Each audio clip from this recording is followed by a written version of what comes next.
Olá, prezados alunos, sejam bem-vindos à nossa aula de introdução aos livros históricos. Na semana passada, nós iniciamos os livros históricos fazendo uma rápida introdução ao conteúdo dos livros históricos. Nós trabalhamos que o objetivo principal seria descrever a formação dos livros históricos, e isto nós fizemos com certa propriedade na aula anterior, quando nós falamos da relação do livro de Deuteronômio com os livros que vão de Josué até 2 Reis.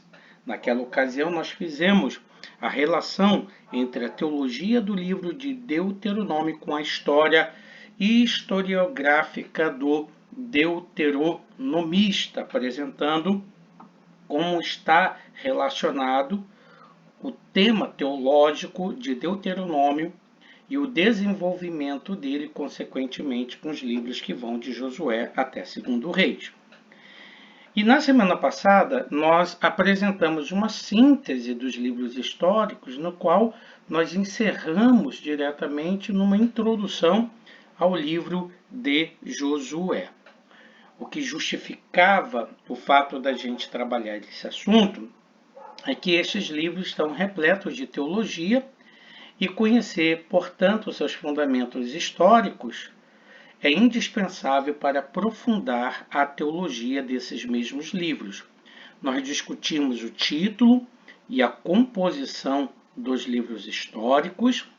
Nós trabalhamos a classificação dos livros históricos em livros do período teocrático, do período teocrático monárquico e do período pós-cativeiro, dividindo assim os livros históricos em 3 seções principais. Nós discutimos a autoria dos livros históricos e apresentamos, tanto no texto didático quanto também em nossa apresentação, algumas possibilidades relacionadas à autoria desses livros, como, consequentemente, uma vasta bibliografia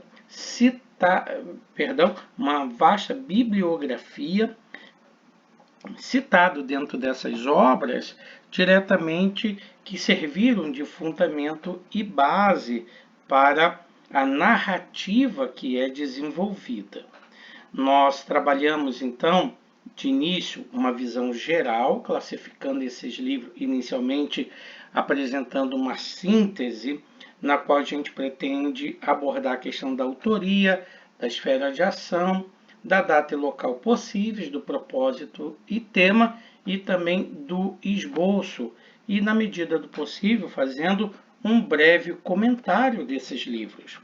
E nós paramos no livro de Josué, falando diretamente do título, que deriva-se diretamente do personagem principal da obra, e é Joshua, como aparece no número 13, versículo 16, a sua mudança de nome para que era Oséias e passa a ser Yehoshua, que é, na verdade, Yahvé é salvação. Falamos do posicionamento do livro de Josué no cânon hebraico como o primeiro rolo dos livros dos profetas. Discutimos a questão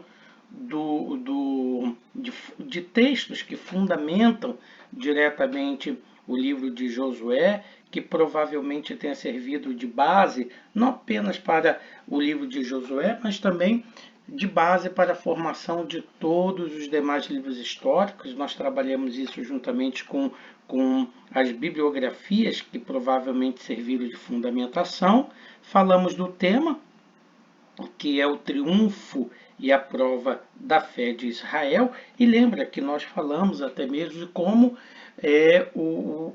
da escola maximalista, da escola minimalista, e como eles consideram, portanto, a invasão do povo ou a conquista da terra prometida, tratando essa perspectiva das duas escolas maximalista e minimalista e maximalista moderado. Nós falamos da autoria do livro de Josué, de algumas evidências internas da possibilidade de uma autoria dupla ligando Josué a Finéias.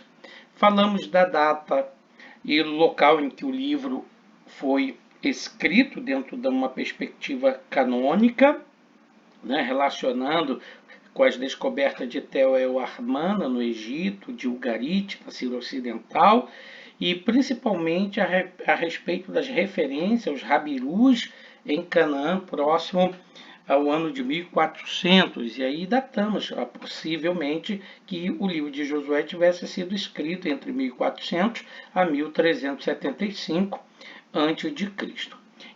E agora, portanto, acho que a gente tem que trabalhar a questão do esboço, não é isso? Nós falamos que a esfera de ação, o período que cobre a história desse livro, vai desde a morte de Moisés até a morte de Josué, e esses acontecimentos que são registrados começam onde termina o trabalho narrativo de Deuteronômio. E falamos, portanto, que no esboço, o livro de Josué ele tem 3 divisões principais. A primeira divisão, que vai do capítulo 1 ao capítulo 12, que discute diretamente a conquista de Canaã.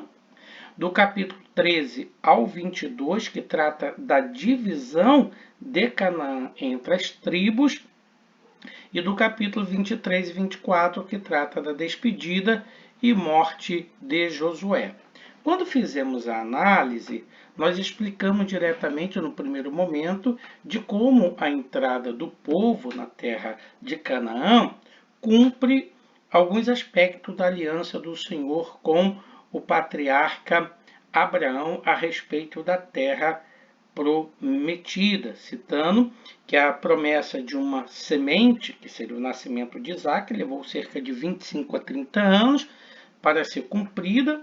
A segunda promessa, que é diretamente a conquista da terra, cerca de 700 anos, e que a promessa de um rei levaria mais 400 anos, e aquele, portanto, que é considerado bendito de todas as nações, mais 1400 anos.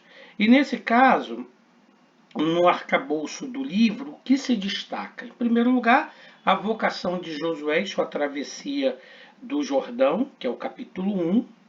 Segundo, a redenção de Raabe, que a partir do capítulo 2 e tendo ainda o capítulo 6, do 22 ao 25, onde Raabe vai ser, na verdade, a prova de que a misericórdia de Deus é para todos, independente da nacionalidade do indivíduo, e que mesmo num coração grotesco, em pecado, a luz divina sempre resplandece para a redenção.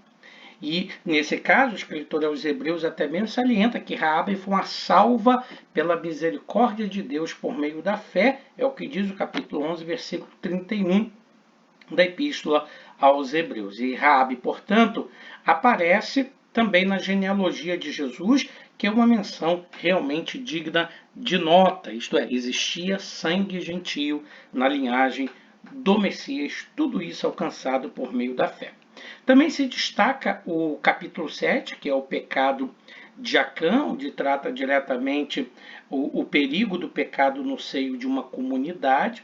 Tal era a gravidade da iniquidade que, além dos prejuízos que causaram ao próprio indivíduo, também trouxe consequências funestas à comunidade santa, à própria família de Acã, apresentando, portanto, que o pecado ele perturba não apenas o indivíduo, mas como toda a comunidade. Mas isso pode ser explicado por causa do formato de comunidade hebraica, que é uma sociedade orgânica. Então, todos são responsáveis diretamente pela organização social, não apenas dos aspectos que diz respeito ao trabalho, não apenas os aspectos que diz respeito ao culto, mas também os aspectos que diz respeito à santidade. Consequentemente, o pecado de um afeta toda a comunidade, porque tudo é visto como um único corpo. Depois nós temos da derrota à vitória, que é diretamente o capítulo 8, versículo 1 ao 9, que quando Ai é destruída, a divisão do território, que vai do capítulo 3, do versículo 22 ao 34, e a morte e sepultura de Josué. Um ponto muito importante dessa divisão do território é que a fé ela foi recompensada. Esse é um ensino claro dessa divisão do território. A promessa que Deus fez a Abraão cumpriu-se depois de 700 anos de espera. Essa aliança de Deus mantinha, portanto, firme, mesmo a despeito da transgressão da geração passada, o que era, na verdade, e o que é um reconforto para todos nós que aguardamos as promessas divinas. E o capítulo 24, ele trata diretamente da morte e da sepultura de Josué. Assim, você pode observar que o livro, como se destina a ser um relato histórico, não poderia deixar de mencionar, obviamente, a morte do líder principal, que é Josué. Lembra-nos diretamente esse episódio que é importante tanto o que deixamos quanto também o que levamos. Josué, ele deixa ao povo a recomendação de que temam o Senhor e sirvam-no com integridade. No entanto, leva para as mansões eternas o fruto das obras de suas mãos, como diz, bem-aventurado aquele que dorme no Senhor, pois suas obras o acompanharão. Nesse caso, portanto, o propósito do livro não é friamente histórico, mas principalmente moralizador, porque vê na história o dedo de Deus, o apoio divino no heroísmo dos obedientes e no castigo providencial do pecado e da rebelião.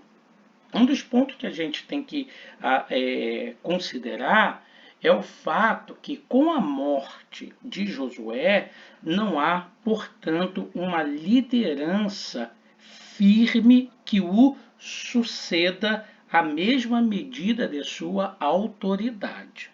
Nós temos em Josué não diretamente um rei, mas um comandante militar que é chamado de Naguib. Esse comandante militar, Josué, tem a função primordial de cumprir a promessa de Deus, levando o povo à conquista de Canaã. Quando, portanto, Josué falece e entra, portanto, um novo período, que é o período dos sofetins, o período dos juízes, nós vemos que a idolatria e a apostasia, graça entre as tribos, graça em Israel, por falta de uma liderança forte, de um Naguib que conseguisse, na verdade, fazer um trabalho semelhante àquele que fora feito a Josué.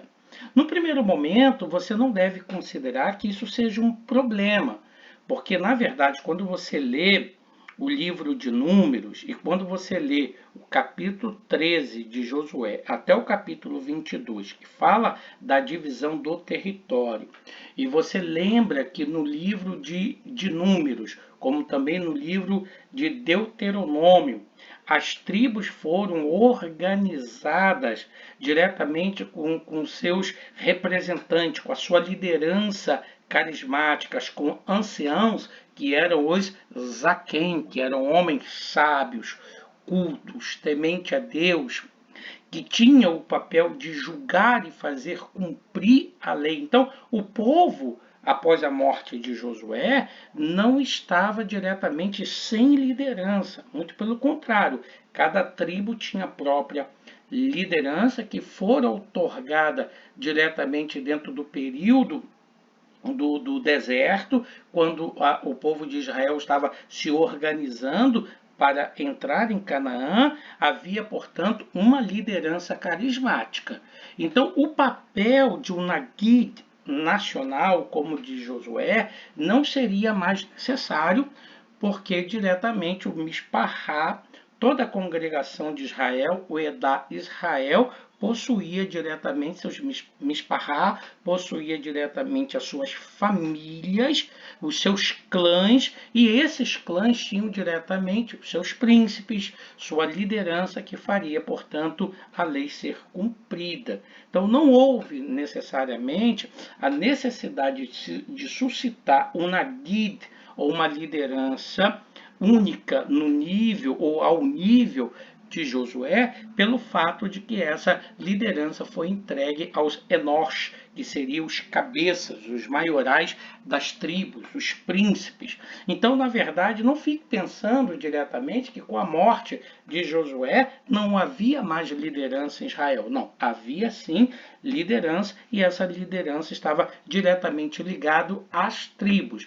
Mas o livro de Juízes vai apresentar a falha dessa liderança em cumprir a lei do Senhor e dar continuidade ao estabelecimento de Israel na nação, isso é, da sua conquista. Então, nós poderíamos falar de muitas coisas importantes dentro do livro de Josué, principalmente questões devocionais muito lindas, muito belas, mas eu peço para você, por gentileza, dar uma lida no livro Introdução ao Estudo do Antigo Testamento, que lá nessa obra nós fazemos uma variedade de comentários a respeito de todas essas sessões que nós trabalhamos, e obviamente isso é muito importante. Depois do livro de Josué, nós temos diretamente o livro de Juízes. Quando nós falamos de Juízes, o título por si próprio, Juízes, foi sugerido pelo versículo 16 do capítulo 2. Suscitou o Senhor juízes que os livraram das mãos dos que o pilharem. No hebraico, o título ao livro, Sofitim, juízes ou líderes executivos, descreve pelo menos duas funções desses líderes. Primeiro, o Sofitim tinha como obrigação livrar o povo de seus opressores na função de líder militar, na função de um Nagid. Segundo, resolver disputas e defender a justiça na função de líder civil. Então, você já começa a perceber aqui que o surgimento de juízes para diretamente não apenas executar um trabalho militar, mas como também para defender aspectos jurídicos ligados à lei, na função de um líder civil, demonstra diretamente de como, após a morte de Josué, a liderança que fora instituída para suceder em cada tribo não estava devidamente executando o seu trabalho em conformidade com a lei. Parece que, na verdade, cada um foi cuidar de sua própria vida. Então, o Gleice Archer Júnior, quando ele fala do título do livro de Juízes, ele diz assim, abrindo aspas, o título é derivado do tipo de governo que a teocracia israelita gozava durante o intervalo da morte de Josué e a coroação do rei Saul. Então, o tema principal desse livro são os ciclos de fracasso e apostasia sem um líder civil.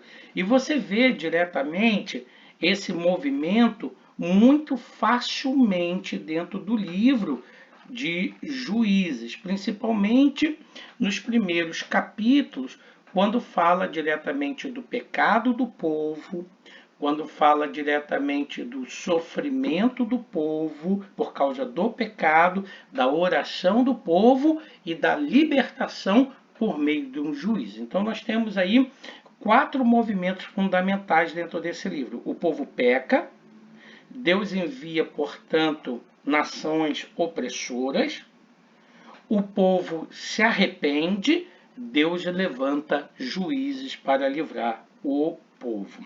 Nesse aspecto, portanto, quando se fala da autoria, sabemos, na verdade, que o livro é anônimo, mas a tradição judaica sempre atribuiu a obra de Juízes a Samuel, e isso não é sem razão.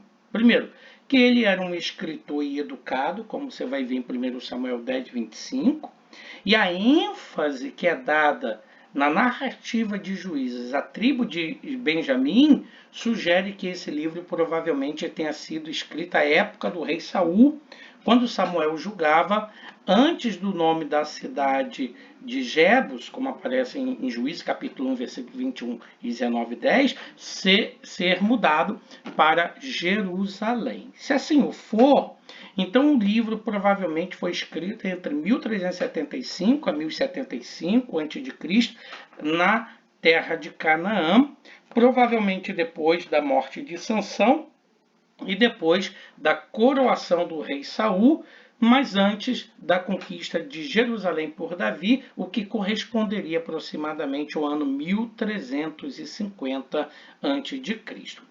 A esfera de ação deste livro é bem importante, porque provavelmente o livro cobre um período de 350 anos, não é isso? Ou como vai dizer Atos dos Apóstolos, no capítulo 13, versículo 20, depois disso, por quase 450 anos, lhes deu juízes até o profeta Samuel. Então, o livro abrange o período que vai da morte de Josué à magistratura de Samuel, cobrindo entre 350 a 450 anos. O livro de Atos dos Apóstolos, capítulo 13, versículo 20, coloca aí 450 anos. Como é que o livro de Juízes está organizado? Ele está organizado, na verdade, em 3 seções. A primeira, descrevendo o contexto histórico na qual o livro se desenvolve, que é do capítulo 1 até o capítulo 3. Segundo, a história dos próprios juízes, que é do capítulo 3 ao capítulo 16, e uma descrição da infidelidade e apostasia que continua prevalecendo nessa época, que vai do capítulo 17 ao capítulo 21.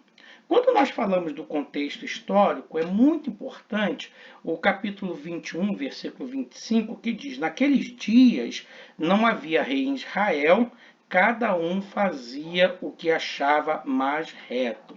Lembra-se que essa expressão está muito ligada àquele contexto da história deuteronomista, que num primeiro momento olha com desconfiança, baseado no livro de Deuteronômio, o estabelecimento da monarquia, mas ao mesmo tempo também descreve a monarquia dentro do seu aspecto positivo. Então, cada tribo ela se considerava independente, cada indivíduo era autônomo perante a comunidade. As leis então eram regionalizadas e não havia uma unidade na obediência da lei, o que mostra necessariamente o fracasso das lideranças que foram instituídas durante o deserto para suceder a Josué. Então, durante todo esse período, Deus prova a nação de Israel para conhecer a fidelidade do povo ao mandamento divino sem a ação de um líder do quilate de Moisés e Josué.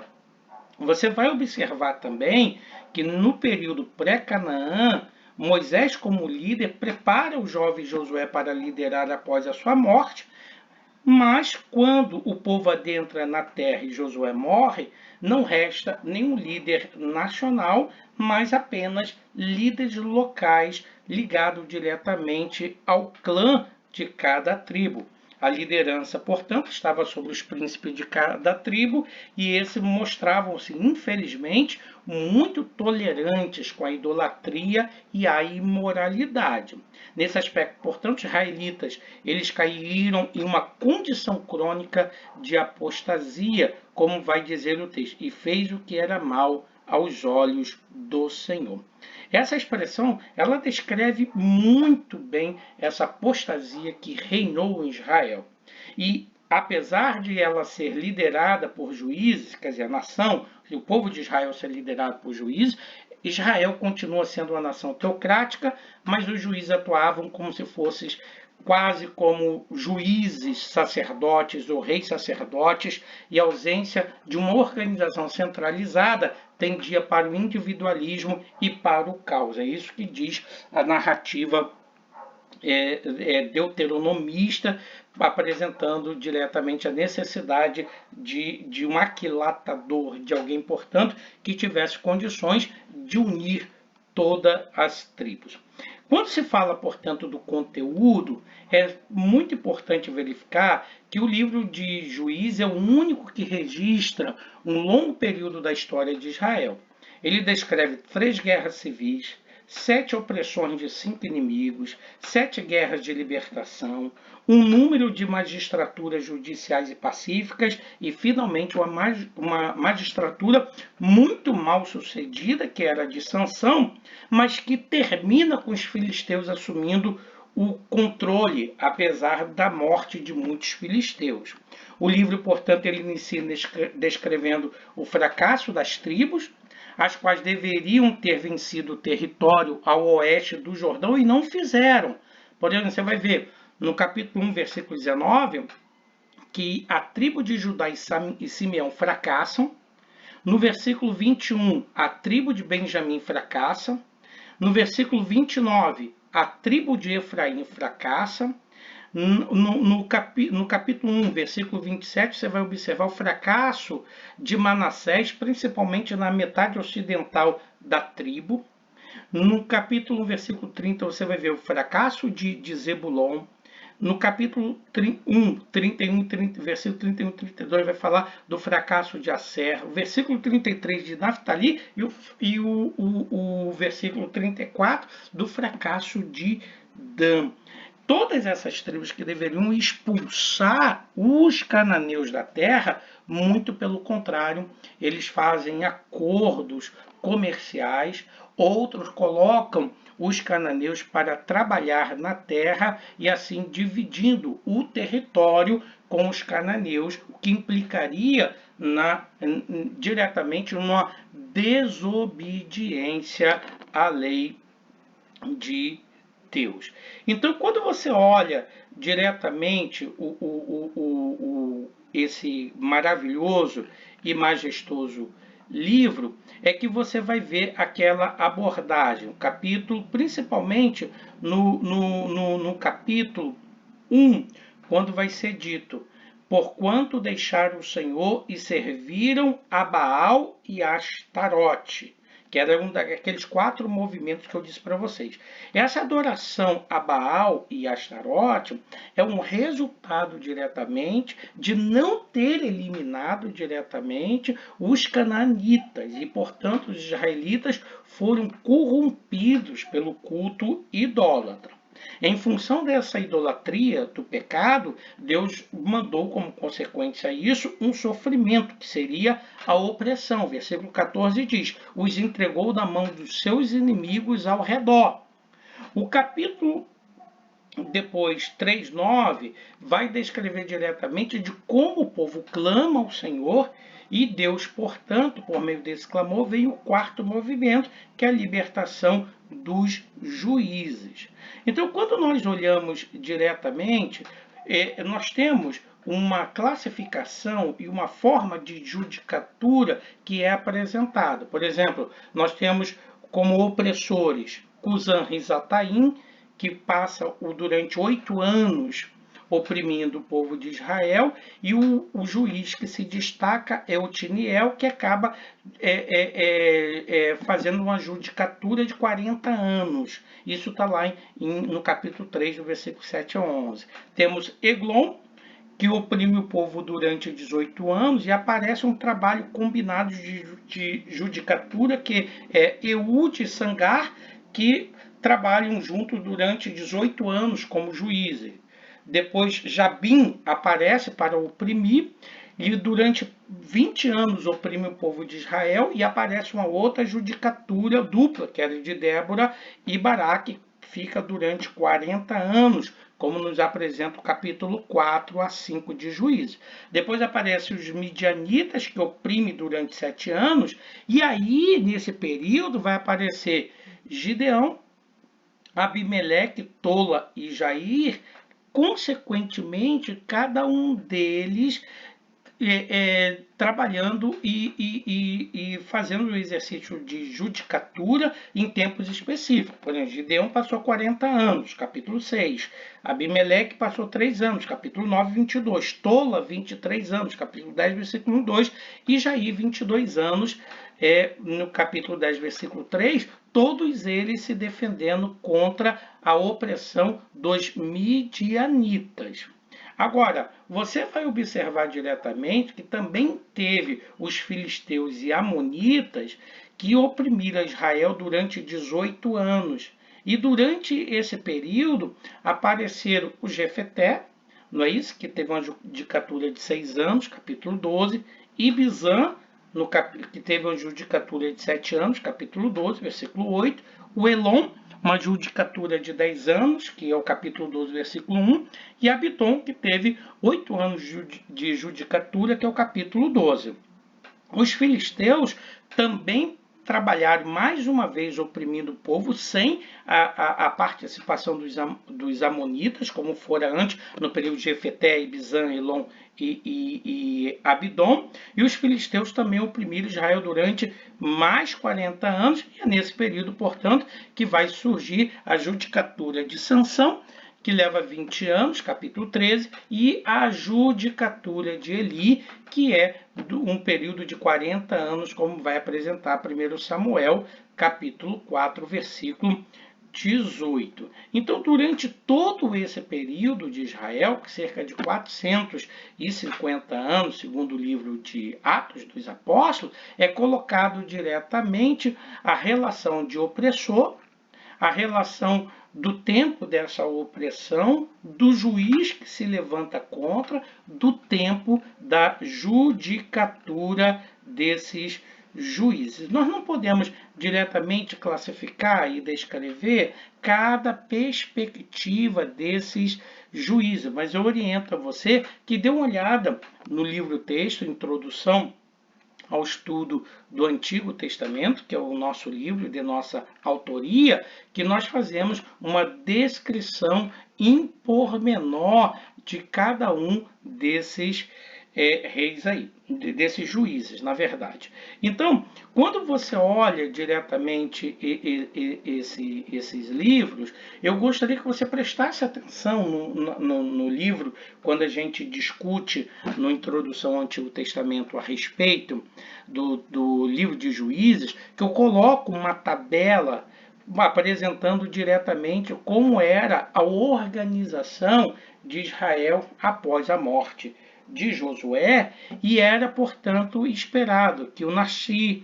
o Nagid, o Sar, o Hassan, o Nadib, o Rosh, o Sofetim, o Soterim e o Zaquém administrassem toda essa liderança, que eram, na verdade, títulos que descreviam a magistratura e autoridade civil exercida pelos líderes hebreus antes do estabelecimento da monarquia de Israel. Dê uma lida lá no livro, que eu fiz um trabalho muito importante, uma pesquisa muito profunda, e explicando diretamente sobre esse posicionamento, não é isso?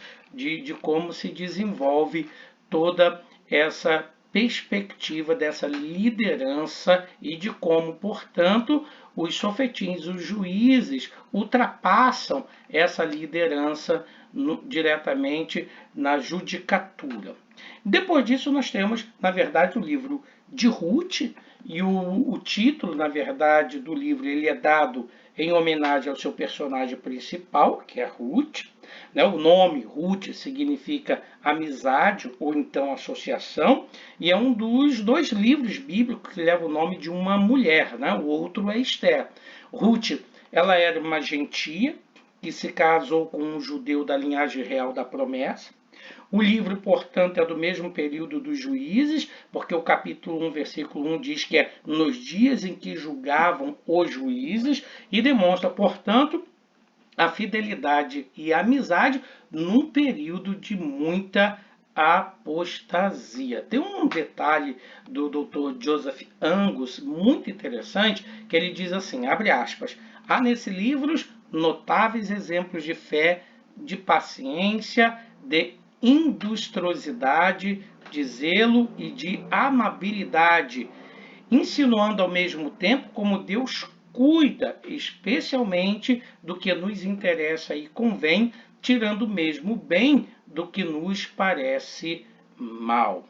O tema desse livro, na verdade, é o amor de Ruth por Noemi. O autor, na verdade, também é anônimo, mas se atribui o livro como sendo da pena de Samuel.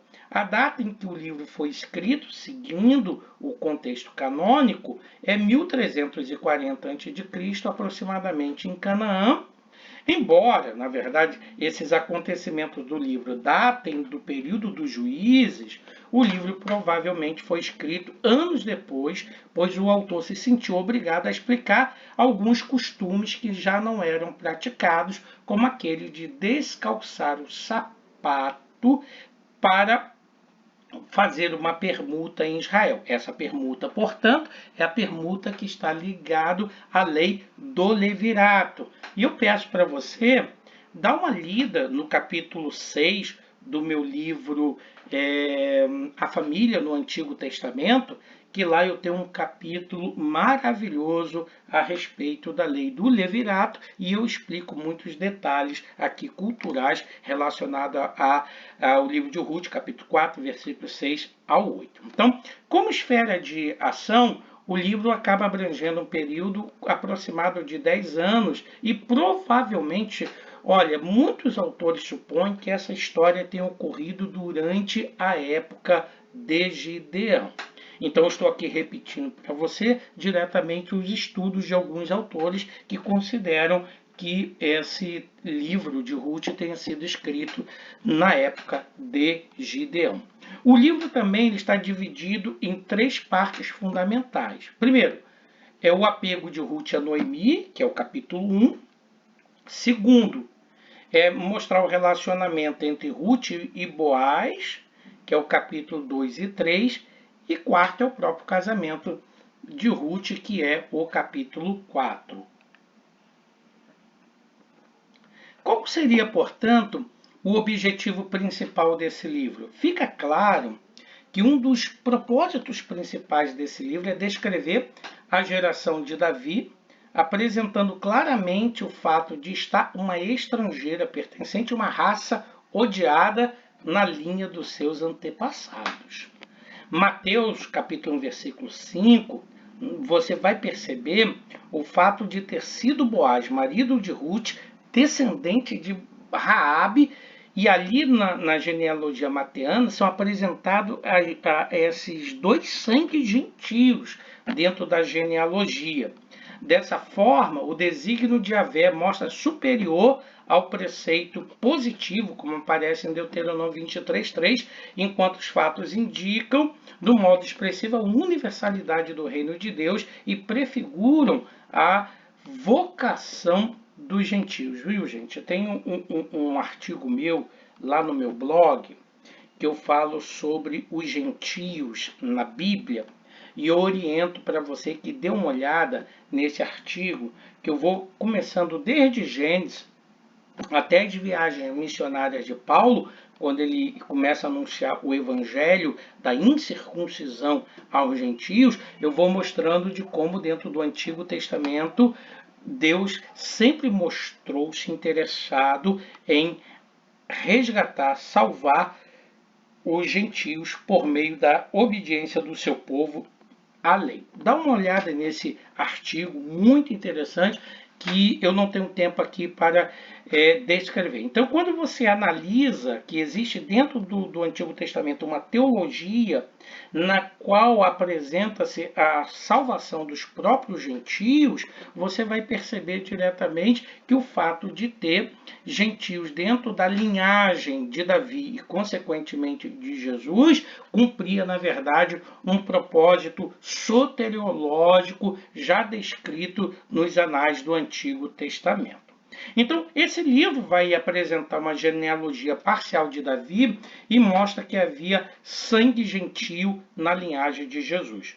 Boaz, ele é apresentado como resgatador e fornece um grande e belo tipo de Cristo. Primeiro, ele era um parente de sangue, ele tinha recursos com que comprar a herança que fora perdida e estava disposto a resgatar. E esse livro de Ruth, portanto, vai mostrar a fidelidade em meio ao paganismo, apresentar a lei do levirato e descrever diretamente como Boaz agiu como o Goel, ou seja, o resgatador segundo as leis do levirato, expresso no capítulo 4, versículo 10. E o capítulo 4 vai se ocupar diretamente do casamento de Boaz, tratando como um parente remidor, como aquele que possuiu o direito de se casar com Ruth, não é isso?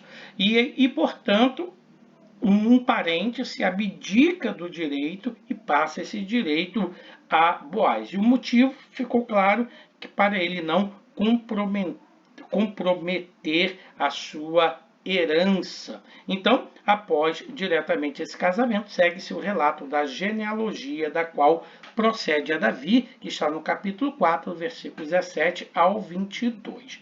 Nesse aspecto, portanto, você pode observar que depois de Ruth, nós começamos também uma outra classe de livros, que seria diretamente os livros do período teocrático monárquico, que inclui 1º e 2º Samuel, 1º e 2º Reis, 1º e 2º Crônicas. Né? Esses livros, esses 6 livros, eles também são livros muito especiais. Então, esse segundo período de livros, de livros históricos, eles ficaram mesmo conhecidos como período monárquico ou período da monarquia, mas eu prefiro chamar de período teocrático monárquico, pois Deus continua atuando, suscitando e abatendo reis conforme a pureza ou maldade dos mesmos. A própria narrativa desses livros vai apresentar diretamente uma frase padrão que andou em conformidade com a lei de Deuteronômio ou andou diretamente dentro da desobediência à lei de Deuteronômio. Para isso, coloca a figura de Davi como rei teocrático, de modelar do cumprimento às leis deuteronômicas, e coloca Jeroboão como exemplo negativo do não cumprimento às leis deuteronômicas, principalmente aquelas das responsabilidades dos reis. Então, quando você vai ter uma visão direta desses reis teocráticos, ou do livro teocrático monárquico, você vai observar 6 livros históricos biográficos, isto é, 1º Samuel, que vai tratar diretamente da escolha do homem, que é Saul, e Saul basicamente é um dos personagens principais, seguindo a história deuteronomista, né? Depois, 2º Samuel, que vai apresentar a escolha de Deus, que é Davi. 1º Reis, que vai tratar de Salomão e Israel. 2º Reis, que vai trabalhar especificamente os reis de Israel. Então, preste sua atenção. Eu tenho o livro de Samuel, que é um livro ainda de transição. É um livro que marca a transição da judicatura, dos juízes, para o estabelecimento da monarquia. Então, será apresentado diretamente o sacerdócio de Eli, que estava em bancarrota, o chamamento de Samuel e, consequentemente, a atividade de Samuel vai se desenvolver até a escolha de Saul como rei, contrário à vontade de Samuel.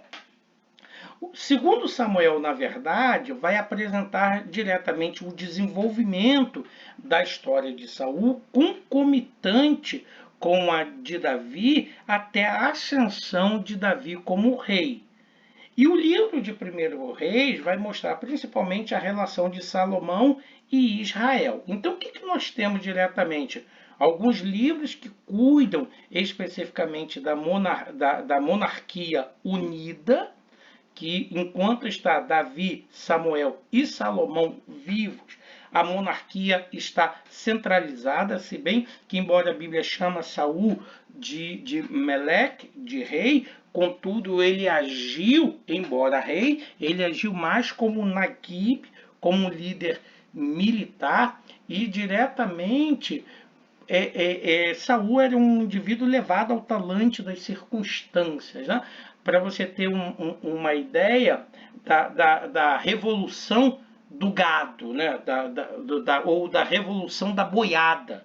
Chega um período que Saul não tem mais autoridade com o povo de Israel e ele corta um boi em vários pedaços, manda um pedaço para cada tribo e diz que se eles não se juntarem para organizar, para lutar diretamente contra os invasores da terra de Israel, ele faria então com os gados deles, das tribos, o mesmo que fizera com esse gado, cortando e distribuindo um pedaço para todos. Isso daí ficou chamado como a Revolução da boiada. Quer dizer, ele não tinha diretamente condições, não tinha moral suficiente, não tinha um staff suficiente para unir todo o povo e tinha que geralmente utilizar-se de elementos econômicos para que diretamente o povo pudesse se juntar e batalhar a favor da nação. Então, Saul ele ainda apresenta diretamente uma monarquia em seu início, uma monarquia bebê de um rei que nunca amadureceu de fato. Então, a escolha de Deus, Davi, 1 Reis vai falar de Salomão e Israel, 2 Reis vai tratar diretamente dos reis de Israel. E aqui é muito importante, porque 2 Reis tem um olhar muito dirigido para Israel. Então, 1 Crônicas vai retomar diretamente a relação de Salomão, mas agora não Salomão com Israel, mas diretamente Salomão e o templo. E 2 Crônicas vai falar diretamente dos reis de Judá e seu relacionamento com o templo. Olha, gente, e o livro principalmente das crônicas, principalmente 2 Crônica, como também o livro de Levítico, eles são livros muito importantes depois do exílio babilônio, e depois do exílio babilônio, do exílio persa, porque na hora de Esdras ter que restaurar o culto, ele precisa diretamente do conhecimento, tanto dos sacrifícios, tanto o conhecimento que está em Levítico, como ele precisa também do conhecimento do livro das crônicas. Então, o livro de 2 Crônicas é um livro muito importante, principalmente para a restauração do culto.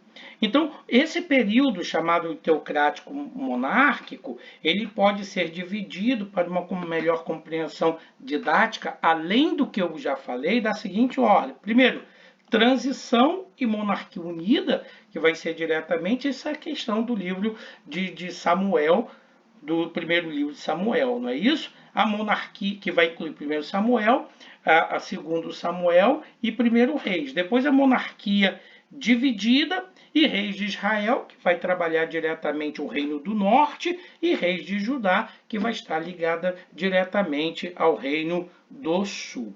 Um ponto importante que a gente precisa observar é essa fase de transição entre teocracia e monarquia teocrática, viu? Em primeiro lugar, quando nós falamos de teocracia, você deve lembrar que é uma das formas de governança mais antiga que se tem conhecimento, viu? Muito embora essa nomenclatura seja recente, Julius Wellhausen, por exemplo, atribuía a palavra teocracia ao próprio Flávio Joséfo, que num debate com Lisímaco diz diretamente que o povo de Israel se organiza e se dirige por meio de uma teocracia e não diretamente de uma democracia. Então, essa nomenclatura pode ser recente em Joséfo, mas ela é muito vetusta, ela é muito antiga. Por exemplo, o Hermann Ridderbos, ele afirma que essa relação especial entre Yahvé e Israel, mais tarde veio a ser chamado de teocracia, num sentido especial que vai coincidir em muitos aspectos com a aliança de Deus no Antigo Testamento. Então, a teocracia ela vai ser diferente da monarquia, que é liderada por um rei, da democracia, que tem um gerenciamento popular, e da iriocracia, que é um governo diretamente de sacerdotes. Então, e essa teocracia, diretamente, é ligada diretamente à obediência à lei e principalmente à direção de Deus. Então, no contexto dessa Sagrada Escritura, você pode observar, então, duas etapas dessa teocracia. Uma teocracia que nós podemos chamar de direta e uma teocracia que podemos chamar de indireta. A teocracia direta, ela tem como teologia fundante o fato de a Sagrada Escritura expressar em diversas ocasiões o domínio ou soberania de Yahvé sobre tudo e todos. A teologia do Antigo Testamento não vai vacilar em nenhum momento no tocante a isso aí, pessoal. Ela vai descrever Javé como rei e soberano absoluto sobre tudo. Olha, eu separei uns textos bíblicos aqui para você observar, mas eu vou deixar esse texto como um texto auxiliar para você. Aí você vai ver como tem textos aqui na Sagrada Escritura que descreve diretamente a afirmação de Deus como rei antes mesmo do estabelecimento de uma monarquia. Então, esse domínio de Javé no Antigo Testamento tem um vocábulo básico lá para descrever esse domínio, que é a expressão Menshallá, que não possui, na verdade, um significado teológico que distinga a soberania de Elohim ou a de um monarca humano, mas é justamente a palavra que vai falar de alguém que tem domínio sobre grande extensão de terra, sobre vastas regiões. Nesse caso, portanto, quando usa a expressão Menshallá, não apenas para se referir ao domínio do Senhor, mas como também de qualquer rei ou de qualquer monarca, é para dar a ideia de que esse monarca é investido de poder e ele deve ser, portanto, temido, respeitado, reverenciado e as suas leis obedecidas, porque ele tem domínio sobre aquele território. Então, quando você olha sobre essa perspectiva, o Antigo Testamento também vai fazer uma descrição sobre as coisas que Javé domina ou governa. Por exemplo, vai dizer que Israel é domínio exclusivo do Senhor, Êxodo 19:5. Vai dizer que o reino do Senhor e seu domínio subsistem eternamente, Salmo 145 e Daniel 4:3, texto mais tardio. C. O Senhor tem domínio sobre o reino dos homens e o dá a quem quer, Daniel capítulo 7, e Daniel, portanto, vai trabalhar esse conceito durante o reino dos gentios em muitas passagens. Nesse contexto, você então vai perceber que o Antigo Testamento ensina que a autoridade que os homens possuem é, na verdade, uma autoridade outorgada por Deus. Daniel vai dizer, é ele que abate e levanta reis segundo a sua própria vontade.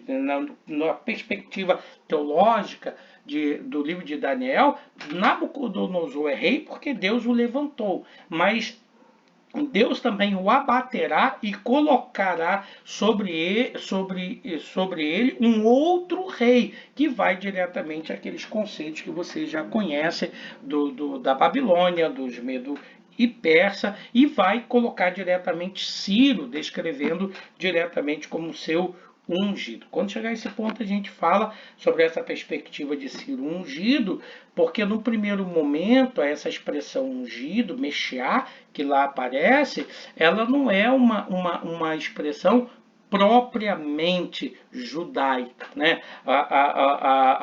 Outros reis mesopotâmicos também eram chamados de Mexiá. Mas isso nós vamos falar quando chegar na ocasião apropriada. Então, na verdade, essa perspectiva que o domínio que o homem possui sobre o mundo seria, portanto, um símbolo da autoridade e domínio que o próprio Elohim exerce sobre todas as coisas. É o caso do texto de Jó 25:2, Salmo 145:13, que descreve diretamente isso. Então, o domínio soberano e absoluto do Senhor será a base fundante desta teocracia, porque o monarca, o Shofetim, o Enosh, não é isso? Ele dirige, ele tem o poder, ele exerce liderança, porque essa liderança lhe foi outorgada e, portanto, ele é um representante de Javé.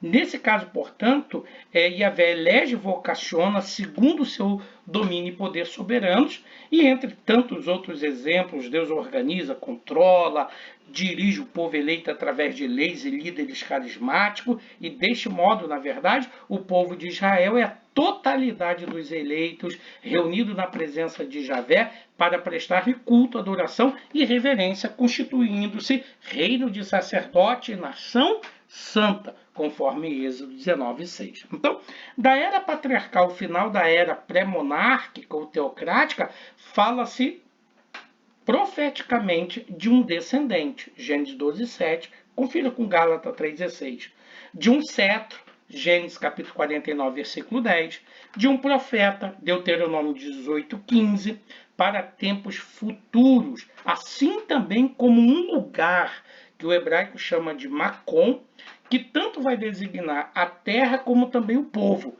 para ali Javé fazer habitar o seu nome, como aparece em Êxodo capítulo 29:46, Deuteronômio 12:11. Então, esse é o período em que Javé revela-se diretamente, não utilizando diretamente um profeta, mas principalmente dirige-se diretamente ao povo, como vai aparecer em Gênesis capítulo 12:1, 13:14, 21:12, é tipo assim, e aí vai. E as bases da monarquia teocrática são estabelecidas. Então, a teologia da soberania de Javé e as promessas de seu rei profeta descendente de Abraão e do estabelecimento físico de Israel numa terra próspera vai formar ou vão formar as bases do Malkut Javé, do reino de Deus e da esperança judaica desse reino soberano e perene que vai atravessar a história hebreia. Assim, você deve considerar que os judeus do Novo Testamento, por exemplo, eles esperavam a restauração da monarquia teocrática, o estabelecimento do Malkut Javé em dimensões políticas e terrenal. Só você ler João capítulo 6, versículo 15 e Atos 1, versículo 3 e 6. Mas nós sabemos, entretanto, que o reino não foi afirmado no fulgor dos reinos mundanos, mas no poder e glória espirituais, até que de fato se cumpra a expectativa da profecia de 1 Coríntios 15, 24 a 28, em dimensões cosmológicas, a chamada palingênesis, não é isso? Então, essa fase transicional, que é anterior à monarquia, também foi chamado por Eric Voegelin de teopolítica. Isso é muito importante na obra Israel e Revelação. O Eric Voegelin chama esse período anterior à monarquia de teopolítica, porque ele usa, na verdade, um termo que já foi usado por Martin Buber, que era, na verdade, um judeu filósofo que também se intrometia em assunto de teologia, para indicar a constituição peculiar, tanto existencial como transcendental, de Israel como povo de Deus. Agora, presta atenção, eu citei aqui Martin Buber como um autor que é um judeu, que também fala de teologia bíblica. Tá? Olha só, se você quiser uma forma de conhecer um pouco do pensamento do Martin Buber, eu vou te recomendar o Faces do Antigo Testamento, tá? O Faces do Antigo Testamento é um capítulo muito importante que se fala da teologia do Antigo Testamento, e lá fala da teologia do Antigo Testamento escrito por não teólogos. Aí, nesse caso, o autor cita Martin Buber e de como a perspectiva e leitura que ele faz do Antigo Testamento contribui para a teologia do Antigo Testamento. Eu acho muito legal se você der essa conferida lá no Faces do Antigo Testamento, que eu já citei aqui para você, além de Martin Buber, ter outros textos muito importantes, principalmente relacionado ao outro, não é isso? Então, quando nós olhamos sobre esse aspecto, a teocracia, segundo principalmente o Eric Voegelin, refere-se à monarquia enquanto estiver vinculada à ordem do Senhor e sob avaliação dos sacerdotes que julgarão a conduta do rei conforme as leis divinas. Então, ele coloca teopolítica como sendo a fase transicional anterior à monarquia e coloca como teocrática diretamente esse período que refere-se à monarquia, enquanto o rei está ligado diretamente à lei, sobre avaliação e supervisão sacerdotal. Então, a presente a análise, na verdade, aceita a classificação proposta pelo Voegelin, mas eu tenho uma dificuldade de aceitar a segunda, porque a teocracia ela faz parte da teologia do reino de Yahvé sobre tudo e todos, e que essa doutrina fundamental perpassa não somente as camadas da história do povo eleito, mas tem desdobramento também escatológicos, né? Porque ele limita essa atividade teocrática diretamente ligada a monarquia. Mas se você lê diretamente, principalmente as referências que eu acabei de fazer do cetro, da descendência de Abraão, do descendente de Abraão, do profeta, você tem um eschaton futuro na qual a própria teocracia ainda vai ser executada por meio desse descendente régio, que está lá em 2 Samuel capítulo 7, versículo 16, quando Deus diz que diretamente a Davi, que a sua casa seria firmada para sempre. Aí você junta com 1 Coríntios, capítulo 15, versículo 24 em diante, quando Paulo diz que nem todas as coisas estão submetidas a Deus, mas quando todas as coisas estiverem submetidas a Jesus Cristo, ele entregará o reino ao Pai. Então, nesse aspecto, portanto, Deus suscita e abate os reis conforme a fidelidade desses à lei, o que descreve o seu controle providencial. Eu considero também que a monarquia não é uma oposição à teocracia, mas seu complemento profético e histórico. Mas a gente tem que reconhecer uma fase transicional da teocracia direta para a teocracia indireta através da instituição monárquica. Essa transição já estava declarada em Deuteronômio do capítulo 14 ao 20. Um biblicista bem importante, que é o Meredith Kline, ele afirmou que a monarquia não é apresentada na perícope de Deuteronômio como um imperativo, mas como uma permissão. E que essa concessão já estava germinalmente na promessa e aliança de Yahvé com o crente Abraão. E te farei frutificar grandissimamente, e de ti farei nações, e reis sairão de ti. Que é Gênesis capítulo 17, 6. Assim como na bênção profética de Judá, Gênesis 10, né, que também demonstra diretamente que o cetro não se sairia de Judá. Então, com base nessas perícopas, chega-se à conclusão de que a teocracia não excluía a monarquia, mas que esta se encontrava abscôndita naquela. Olha só, essa perspectiva, então, leva-nos a considerar que da era patriarcal até o estabelecimento da monarquia teocrática, prevalece então a concepção de que o Senhor domina sobre as tribos de Israel e o governo de Deus é feito mediado por líderes carismáticos. Agora, quando nós falamos da teocracia indireta, que seria uma segunda etapa da teocracia segundo a minha perspectiva, se trata de uma monarquia teocrática, não é isso? O surgimento da monarquia, ela pode ser estudada em seu aspecto embrionário na teocracia, como eu acabei de afirmar há pouco, como também de necessidades históricas, políticas e também religiosas. Quando você analisa os aspectos histórico e político, por exemplo, o Hoppe, que é um estudioso bíblico, ele afirma que a instituição da monarquia começou como resposta à anarquia causada pela pressão imposta às tribos israelitas pelos filisteus, que é um período que cobre ali de 1 Samuel capítulo 8 até o capítulo 10.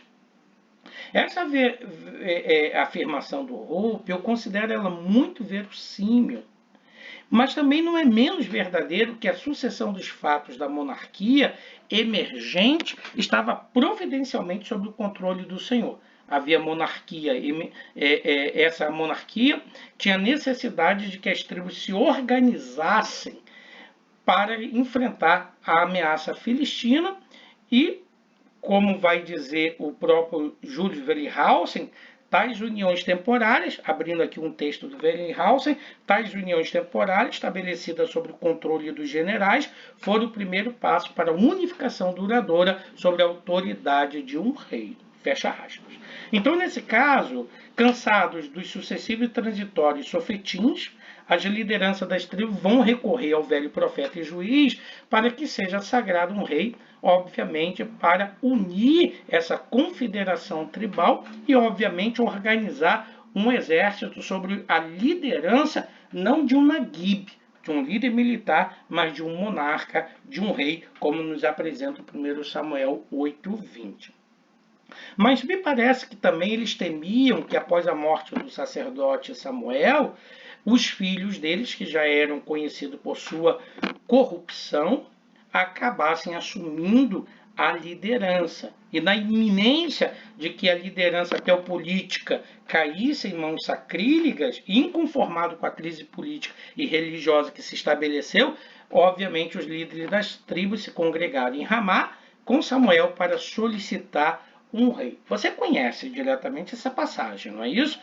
Samuel em vão tenta convencê-los do contrário, capítulo 8 do 1 Samuel, mas ao constituir um rei, os anciãos também rompiam. Aqui que é um ponto importante, porque quando eles pediram para constituir um rei, os anciãos, que era a antiga liderança, estão rompendo o amálgama entre religião e política. E com isso a história religiosa será também uma história separada da história política. Tem um autor muito importante também, que é o Fred Young, que ele afirma que a história política, assim independente da história religiosa, é contrária à vocação de Israel. É como se fizesse uma dicotomia que se opusesse. Então, apesar desse descontentamento de Samuel, de seu discurso a respeito do costume do rei, que ele tenta no capítulo 8, do versículo 10 a 19, convencê-los, e da rejeição ao Senhor, se estabelece, portanto, uma monarquia, mas com caráter teocrático. O Senhor atende à vontade do povo, mas reconhece que se trata de um alto rebelde para que ele não reine sobre Israel. E apesar, então, da vontade incontida dessas lideranças, Deus vai dirigir os assuntos do reino emergente através de Saul e do seu conselheiro real, que é Samuel, o vidente, capítulo 15 de 1 Samuel. E essa perspectiva de Samuel vai servir como modelo, porque mais tarde ainda nós teremos profetas palacianos que estarão ligados diretamente aos monarcas para dar-lhes conselhos e para dar a palavra de Deus a eles, para consulta também deles. Então, a decisão do povo de que um rei humano substituiria o reino divino, o rei divino, trará, obviamente, consequências a Israel à medida que o rei se afastar do Senhor e, consequentemente, da lei de Moisés. Mas a teologia veterotestamentária concernente o reinado e a soberania de Yahvé será ecoada, altissonante por profetas em momentos de crises políticas e nacionais, principalmente quando o rei humano mostrasse impotente diante das ameaças bélicas. Assim, portanto, Yahvé, mesmo nesse período teocrático monárquico, será declarado como o rei de todos os reinos da terra, como aparece em Isaías no capítulo 37:16, o rei das nações, Jeremias capítulo 10, versículo 7, o rei eterno, Jeremias 10:10, o rei cujo nome é o Senhor dos exércitos, Jeremias 48 e Zacarias 14, o Senhor rei de Israel, Sofonias 3:15. Então, no fracasso dos reis, os próprios profetas admoestarão que o verdadeiro rei de Israel é o Senhor. Então, a teologia do reino de Deus também será afirmada em relação ao domínio que o próprio Senhor exerce sobre as nações, sobre todas as coisas. Por exemplo, Salmo 22:28 diz: do Senhor é o reino e é ele quem governa as nações. O teu trono, ó Deus, é para todo sempre, cetro de equidade é o cetro do teu reino. Salmo 45:6. E ainda o Salmo 103:19. Nos céus estabeleceu o Senhor o seu trono e o seu reino domina sobre tudo. Então, o reino do Senhor, que vai dizer o Salmo 145:13, é o de todos os séculos. E o teu domínio subsiste de geração em geração. Então, embora se estabeleça a monarquia, a teologia do Antigo Testamento considera, na verdade, Yahvé como verdadeiro rei de Israel. E uma breve análise da literatura bíblica vai revelar que o rei instituído por Yahvé desfrutava de um relacionamento filial com ele. Por exemplo, o rei teocrático descrito no Salmo 2:7 é chamado de filho. Em 2 Samuel 5:2 ele é chamado de pastor. Em 2 Samuel 7:5 é chamado de servo. Em Salmo 132:17, de ungido, aí assim vai em uma infinidade de outros títulos messiânicos que é dado ao rei. Então, é digno de nota o fato de o rei Davi assumir completamente as funções de um sacerdote no episódio narrado em 2 Samuel 6. Por quê? Ele estava vestido de um éfode de linho, versículo 14, ofereceu holocausto e ofertas pacíficas, versículo 18, abençoou sacerdotalmente todo o povo, versículo 18, e assim, o que faz? Reflete o Salmo 110. Então, a promessa ao sucessor do rei teocrático assumia mesmo a irrevogabilidade das promessas feitas a Davi, como eu citei há pouco, 2 Samuel, capítulo 7, do versículo 14 ao 16, destacando principalmente o versículo 16. Olha só, pessoal, tem outros assuntos a respeito dessa teocracia, dessa segunda fase, dessa fase transicional, da teocracia indireta, e eu fiz um texto aqui muito importante e eu vou deixar esse texto para que você termine diretamente a leitura desses textos. Mas para que você tenha uma ideia, apenas para a gente poder finalizar esse ponto, é sempre bom você pensar que dentro desse sentido do fracasso dos reis, a teologia, principalmente da historiografia deuteronômica, ela vai conceber um rei ideal em função do fracasso dos reis nacionais. Então, o reino ideal, como apresentado em Êxodo 19:6, que seria um reino de sacerdote e nação santa, tomar uma águazinha porque já faz mais de uma hora, né? Não se efetivou, como você viu, definitivamente, tanto na magistratura mosaica quanto na governança monárquica. Então, essa promessa acaba tendo um desdobramento da aliança de Gênesis capítulo 17 e também do capítulo 28, que juntamente com Êxodo 29, 45 a 46, vai constituir o eixo da aliança veterotestamentária entre Yahvé e Israel. Então, Kaiser, na sua teologia do Antigo Testamento, vai chamar isso de a fórmula da promessa em 3 partes. Porque, embora essa promessa estivesse relacionada ao domínio do Senhor sobre a terra, era condicionada à obediência do povo, como está lá em Êxodo 19:5. Então, o Senhor domina e exerce poder sobre todas as coisas, mas Israel precisava necessariamente aceitar voluntariamente as condições estabelecidas no concerto para que se tornasse o reino sacerdotal que Yahvé desejava, conforme eu apresentei para você na obra do cronista na semana passada. Então, o povo foi incapaz de obedecer, mas a promessa permaneceu firme por meio da fidelidade de um remanescente, como aparece lá em Sofonias 3:13 e Abacuque 2:4, e da promessa de um novo pacto, como ocorre em Jeremias 31 a 34. Então, o descendente davídico, por exemplo, aquele que assumiria as funções teocrática monárquica após Davi, visto a sucessão de fracassos dos reis, vai ser descrito com epítomos que sumariavam a bendita promessa. Por exemplo, vai ser chamado de renovo, Shema, em Isaías capítulo 11, versículo 1. Vai ser chamado de servo, Ebed, em Isaías 42:1. Vai ser chamado de raiz, Xeresh, em Isaías 11:10. E assim sucessivamente. Então, a esse remanescente fiel, a semente piedosa de Israel, o Israel de dentro de Israel, a eles é que pertencerá as promessas futuras, aguardando, portanto, um descendente soberano de Davi, e essa doutrina do remanescente piedoso terá, então, conexões escatológicas com a vinda de Jesus e com a sua parousia.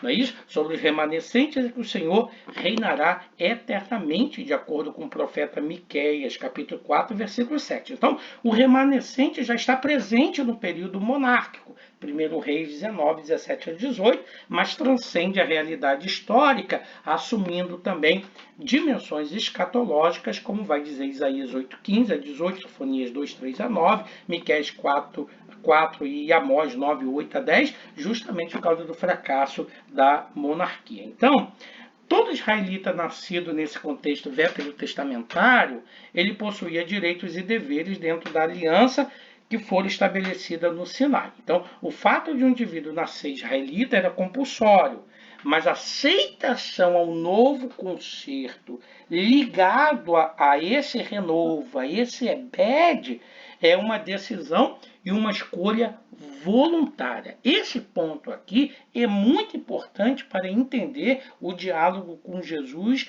e Nicodemos no capítulo 3.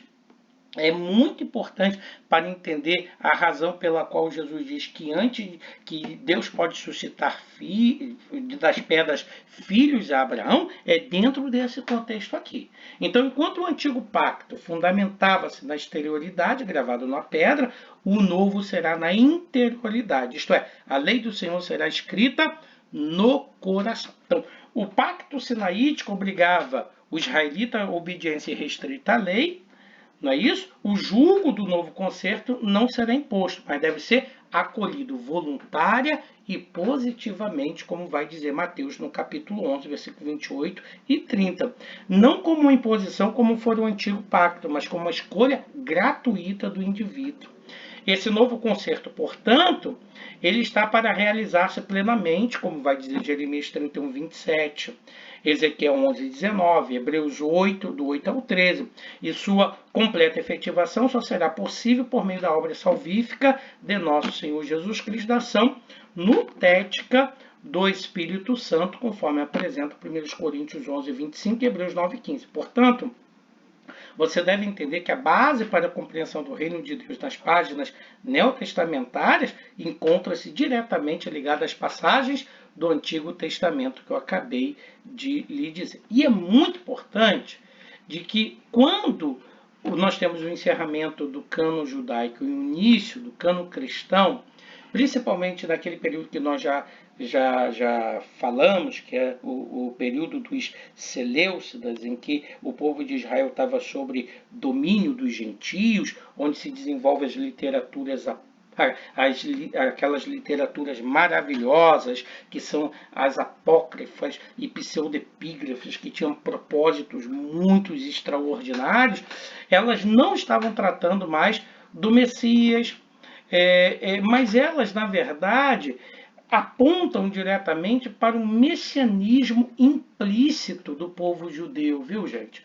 Eu dei uma lida em algumas dessas obras, que eu sou leitor delas, e eu descobri umas questões interessantes. Por exemplo, o livro dos Vigilantes, lá 1 Enoque 6, e o livro dos Jubileus falam do rebento de justiça e verdade, 1 Enoque 10,16.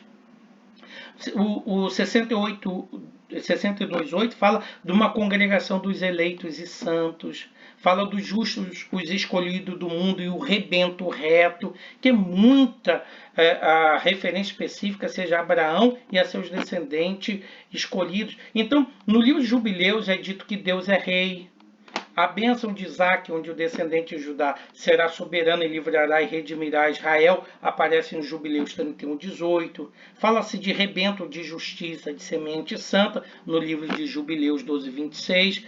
Como também os oráculos sibilinos 3 também vão descrever o surgimento de um reino muito poderoso, de rei imortal, descrito como santo e soberano, que dominará os cetros de toda a terra.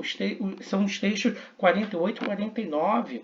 E que Deus enviará um rei que libertará toda a terra da guerra perniciosa. Esses são os textos 652 a 656. Então, de modo semelhante, o testamento dos 12 patriarcas, eu tive dando uma olhada, que ele também fala de um sacerdote ungido. O testamento de Levi, 18, 2 a 14, anuncia um Messias sacerdotal que diz assim: então o Senhor suscitará, estou abrindo o texto aqui, então o Senhor suscitará um sacerdote novo, a quem serão reveladas todas as palavras do Senhor, ele julgará retamente a terra durante muitos dias. Olha, pessoal, eu sei que a gente está falando de um período que nós chamamos de que a profecia não existia, mas essa perspectiva messiânica está ali muito presente. E olha, e o Sicre, por exemplo, ele diz que a tradição cristã interpretou o texto que eu acabei de ler da seguinte forma: sua estrela levantar-se-á no céu como rei, brilhando como luz do conhecimento, do mesmo modo que o sol durante o dia, e será exaltado no mundo até a sua recepção. Que Deus possa lhe abençoar em nome de Jesus. Eu lhe agradeço por sua atenção. Eu vou disponibilizar esse texto da monarquia direta e indireta na plataforma, mas você pode conferir outros detalhes maiores ainda na nossa obra Introdução ao Estudo do Antigo Testamento. Deus lhe abençoe e até a próxima, pessoal.